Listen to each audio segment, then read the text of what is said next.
11 अप्रैल 1970 को नासा ने तीसरी बार इंसानों को चांद की धरती पर भेजने के लिए उड़ान भरी। 6, 5, 4, 3, 2, 1, 0.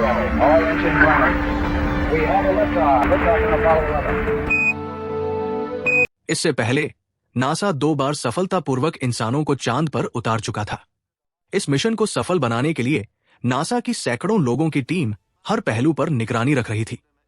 जब नील आर्मस्ट्रांग ने चांद पर पहला कदम रखा था तो उस घटना को अभी 1 साल भी नहीं हुआ था।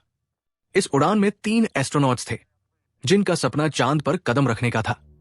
सब कुछ सही चल रहा था और 3 दिन के सफर के बाद ये चांद के बेहद करीब पहुंच चुके थे।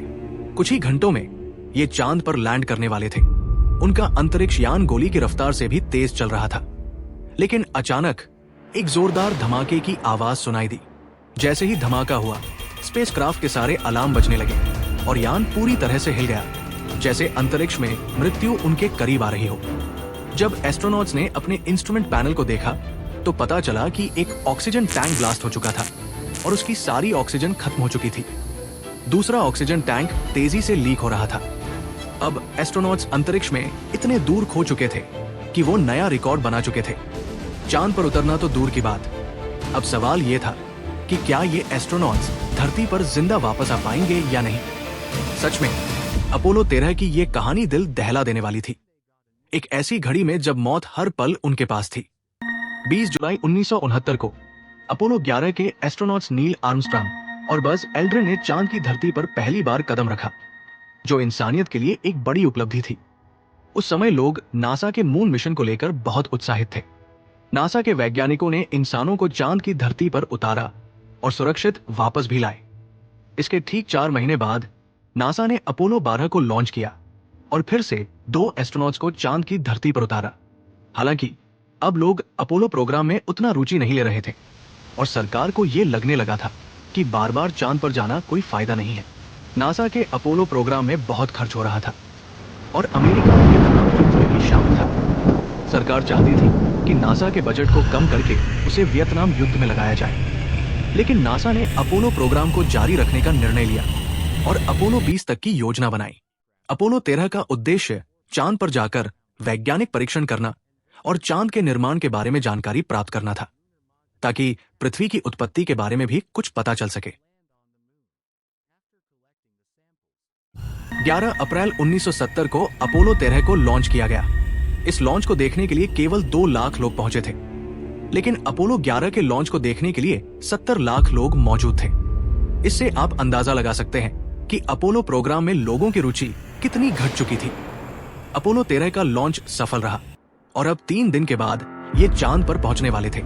लॉन्च के करीब 55 घंटे बाद अपोलो 13 आधे रास्ते को पार कर चुका था। इस दौरान अपोलो 13 का क्रू धरती पर लाइव ब्रॉडकास्ट कर रहा था, जिसमें वे जीरो ग्रेविटी में रहने का अनुभव शेयर कर रहे थे, लेकिन ये लाइव ब्रॉडकास्ट किसी चैनल ने नहीं दिखाया। मिशन के दौरान अपोलो 13 का क्रू मिशन कंट्रोल से संपर्क में था और नासा के वैज्ञानिक हर गतिविधि पर नजर बनाए हुए थे। अपोलो 13 का स्पेसक्राफ्ट 3 हिस्सों में बंटा था। पहला था लूनर मॉड्यूल, जो चांद की धरती पर उतरने के बाद एस्ट्रोनॉट्स का काम पूरा होने पर वापसी के लिए इस्तेमाल होता था। दूसरा था कमांड मॉड्यूल, जिससे एस्ट्रोनॉट्स ने पूरा मिशन कंट्रोल किया था। तीसरा था सर्विस मॉड्यूल, जो स्पेसक्राफ्ट के लिए जरूरी सप्लाई और पावर प्रदान करता था। ये सर्विस मॉड्यूल अपोलो स्पेसक्राफ्ट का दिल माना जा सकता है, और अगर इसका दिल काम करना बंद कर दे तो क्या होगा? दरअसल कुछ ऐसा ही हुआ था। जैसे ही अपोलो 13 का क्रू सोने जा रहा था, मिशन कंट्रोल ने उन्हें ऑक्सीजन टैंक का फैन चालू करने के लिए कहा। जैसे ही फैन चालू किया गया, एक शॉर्ट सर्किट हुआ और ऑक्सीजन टैंक में विस्फोट हो गया। धमाके से सर्विस मॉड्यूल का 13 फीट का हिस्सा उखड़कर बाहर निकल गया। इससे अपोलो स्पेसक्राफ्ट के सारे अलार्म बजने लगे और मिशन कंट्रोल पर अजीब रीडिंग्स दिखने लगी। अब सिर्फ एक ऑक्सीजन टैंक बचा था और उस टैंक से पूरे स्पेसक्राफ्ट की जीवन रेखा जुड़ी हुई थी। अपोलो का क्रू मिशन कंट्रोलर से बोलता है, ये समस्या इतनी बड़ी थी कि अब चांद पर जाना तो दूर, सबसे बड़ी चुनौती थी इन एस्ट्रोनॉट्स को धरती पर वापस कैसे लाया जाए। अब तक ये पता चल चुका था कि अगर किसी भी हालत में एस्ट्रोनॉट्स को बचाना है तो उन्हें तुरंत धरती पर वापस लाना होगा। इसके लिए एक नई रणनीति बनानी पड़ी। मिशन कंट्रोल ने एस्ट्रोनॉट से कहा कि वो सर्विस मॉड्यूल को पूरी तरह से बंद कर दें और चांद पर लैंडिंग की योजना को रद्द कर दें। चांद पर उतरने का सपना अब टूट चुका था, क्योंकि उनके पास पर्याप्त ऑक्सीजन और पावर नहीं थी। अब इन एस्ट्रोनॉट्स के पास सिर्फ एक रास्ता था, वो था इमरजेंसी मोड में वापस लौटना। ये एक खौफनाक मोड़ था जहां हर कदम पर मौत की साया मंडरा रहा था। इसके लिए उन्होंने लूनर मॉड्यूल का उपयोग करना शुरू किया। लूनर मॉड्यूल का मुख्य उद्देश्य चांद पर उतरने और फिर वापस अंतरिक्ष यान में आने का था, लेकिन अब इसे जीवन रक्षक मॉड्यूल के रूप में इस्तेमाल किया जा रहा था। ये विचार मात्र ही दिल में एक शून्य और भय का एहसास कराता था। क्या वे इस स्थिति से बाहर निकल पाएंगे? एस्ट्रोनॉट्स ने लूनर मॉड्यूल को अपनी अस्थायी सुरक्षा के रूप में लिया और इसके साथ मिलकर मिशन कंट्रोल के निर्देशों का पालन करते हुए उन्होंने पृथ्वी की ओर रुख करना शुरू किया। लेकिन क्या वे समय रहते वापस धरती तक पहुंच पाएंगे? इस डर और उम्मीद के बीच उनका हर कदम एक चुनौती था। मिशन कंट्रोल में बैठे वैज्ञानिक हर पल इन एस्ट्रोनॉट से संपर्क बनाए रखे हुए थे और हर कदम पर उन्हें दिशा निर्देश दे रहे थे।